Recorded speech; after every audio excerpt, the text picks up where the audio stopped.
a lot of rejections are eliminated right off the top if you simply just posture it properly. Does that make sense? I mean, if you do the proper posturing, and the person realizes that the opportunity you're offering is not necessarily theirs until they satisfy your requirements, most of the objections are gone right out the gate. Because they're less focused on giving you excuses and more focused on basically making sure that they're sounding good to you. All right? Give you an example. When I go to speak with somebody, if they know from Jump Street, from the start, that they may or may not qualify for what I'm sharing with them, if I let them know, say, listen, we're looking for people that are coachable, we're looking for people that have got a willingness to work, we're looking for people that don't make excuses, we're looking for people with little confidence. Now, I'm able to deal if you don't have a whole lot of confidence, but if you look at everything that I just showed you, and you don't see an opportunity for yourself, we don't want you. Because it's like that. We're not trying to sell you in. We already know what we're doing. Every 12 days, someone's making a 6-figure income with their company. Every 26 days, someone's becoming a millionaire. Do I need to sell you anymore? No, we're doing it. How's your situation? Are you on track to be a millionaire? Didn't think so. We have the power, we have the opportunity. Does that make sense? Yeah.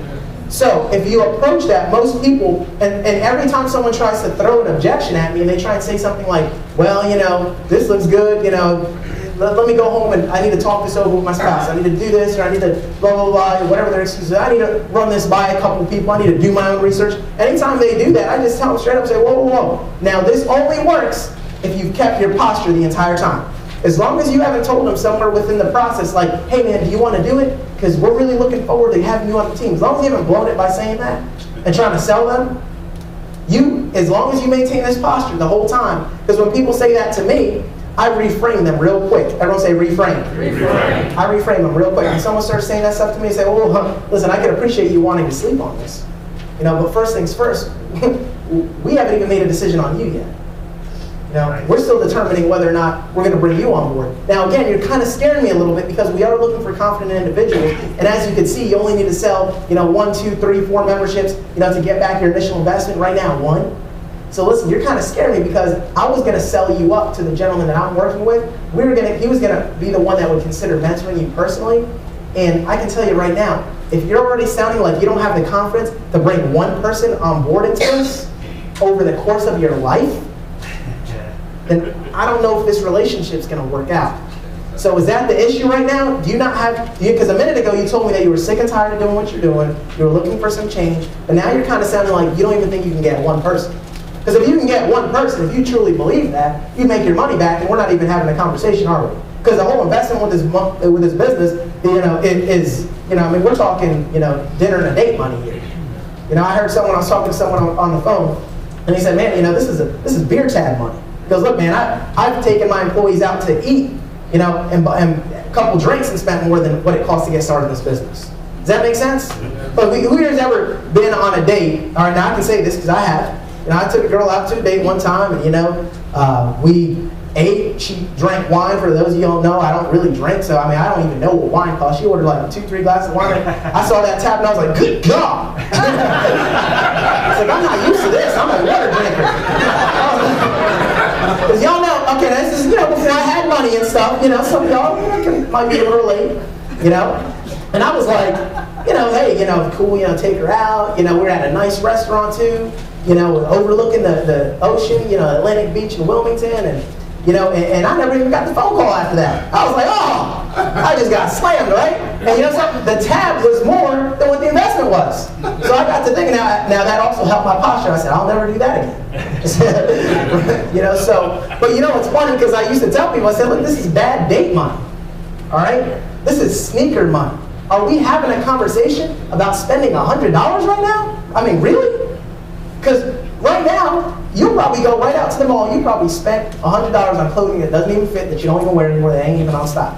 And it's making no money. So you're going to look at this investment. You want to think about this, run this by. Are we talking, do you not have the confidence? Is that what we're talking about here?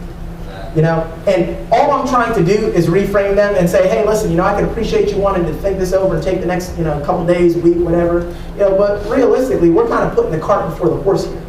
Because I still need to talk some stuff over you. And then still even that, and look, I want to share something with you. This is not hard closing. I'm not trying to get them to make a decision that they don't want to make.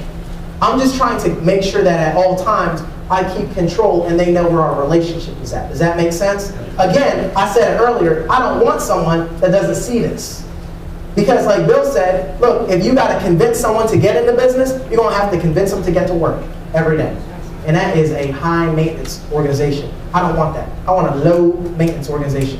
I want an organization that's excited, that wants to move, and they're not going to make excuses. So I want to find out real quick if my person's the type that's going to be making a lot of excuses, or if they're the type, that's excited to move forward. Does that make sense?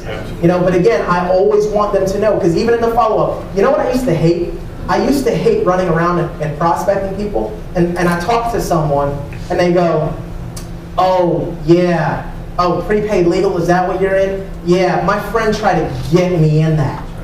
Oh, all I have to say about that is that person didn't have good posture. There should be, look, do y'all understand that people in this room, you know what we could change over the next couple months and years, how our business is looked at? Y'all realize that? When someone says, oh, my friend tried to get me in that, I'm like, oh God, what happened? You didn't qualify? I'm like, what happened? What's wrong? I'm like, what was it? What was it?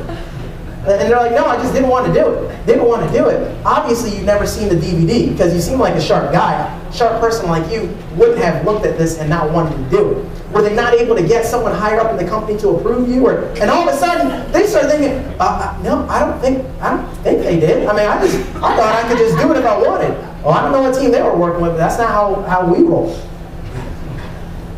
See, y'all know that you could change, look, we could change this whole area. If everyone out there stopped promising the business, stopped giving it away, stopped cheapening it, we could change the way. When someone says, oh, prepaid legal, someone talked to me about that, sounded really good, but they never followed up with me, or I don't remember what happened. Now that's what I want. I want the posture to, man, they were probably you know what happened, man? They were probably too busy to maybe catch up with you. Happens all the time. There's tons of people, there's tons of seeds that I planted that people talk to, they show up in the meeting like every week. It's ridiculous. In my event, they go, oh yeah, Cesar, he talked to me about it. But most of the time, they'll just say, he never followed up with me. That's my bad. Fortune's in the follow-up. I know. I've left fortunes out there. My saving grace is that my team is usually big enough that they end up on my team anyway. Right? But folks, we can change the way that this business is. You can change the way that you run your operation. And you can teach that and you can duplicate that. Who here would much rather have that type of organization? An organization that people get? Yeah. All right?